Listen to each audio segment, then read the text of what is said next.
清爽的春風吹走煙霧，開始出走一路。清空可有着多少喜怒，周遭多麼荒蕪。光影中試着找出軌道，帶着初生的地圖。幾分鐘我用奔跑速度，全程投入接近愛好。成年後決定繼續拒絕信命數，仍然在理解自由伴隨着溫度，還是態度保持信念那情操，是青春記號。來到了這天，18度度過春天，任性體驗，校舍外發現各種新鮮。明日太兇險，或有燙傷的風險，夜半通電，任脆弱情緒湧現。一朝下18度，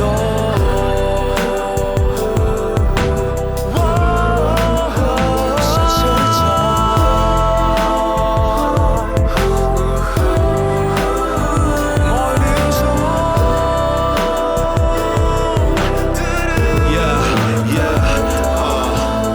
青春最難忘嘅經歷莫過於心碎，黃昏係短暫嘅一刻，卻令人心醉。一副無邪之軀，隨年月感覺麻木，身體疲累，突然發現淡然改變，綠視嘅光線過去無力追。我背負嘅一切，珍惜嘅一切已流逝如水，回憶裏嘅一切可愛嘅一季已埋葬泥堆。少年嘅滋味就在限期前，尚未經三間神器犧牲自地，記得所不捨嘅情緒。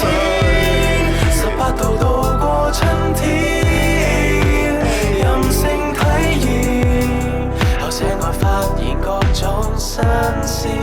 明日太兇險，或有燙傷的風險，夜半通電，任脆弱情緒湧現。如果可以再喺城門河踩滑板，如果可以再感受春秋嘅浪漫，無所事事，凌晨3點繼續爛玩，只係想留住同你通宵傾嘅時間，冇得再遊閒，少咗食兩餸飯，或者冇機會再被分30幾人一班，笑得冇咁頻繁，生活變得平凡。